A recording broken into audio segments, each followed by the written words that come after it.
पारकर ज़िले में होली जो जेको ॾियारो आहे उहो भरपूर जेका से जोश ऐं जज़्बे सां मल्हाए पियो वञे। अॼु जेका से रंगोली जो ॾियारो मल्हाए पियो वञे। थरपारकर ज़िले जा समूरा जेके शहर आहिनि उहे रंगनि सां रंगिजी विया आहिनि। हिते हिंदू तोड़े मुस्लिम जेके नौजवान आहिनि उहे ॾियारो जेको भरपूर नमूने मल्हाइनि पिया।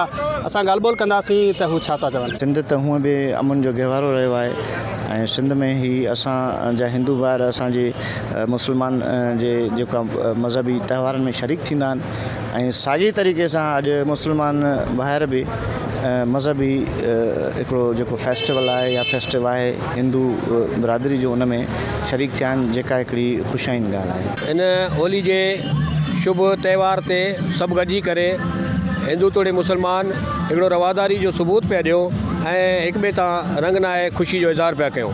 हीउ ॾींहुं पूरी इंसानियत लाइ हिकिड़ो वॾो आला दर्जे जो अहमियत रखे थो।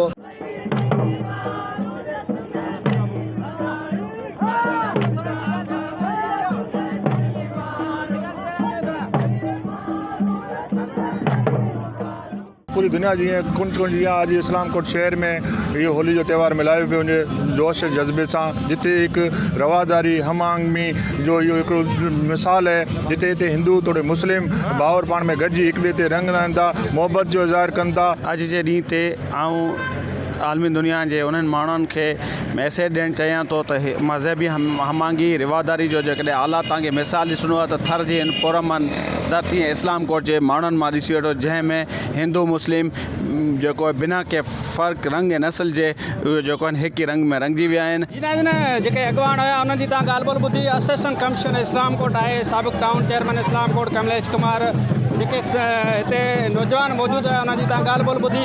वॾो जोश आहे, वॾो जज़्बो आहे हिते। जेका से हिंदुनि सां गॾु जेके मुस्लिम नौजवान आहिनि उहे बि हिक ॿिए ते रंग हारे होली जो जेको त्यौहार आहे उहो ख़ुशियुनि सां मल्हाए पियो वञे।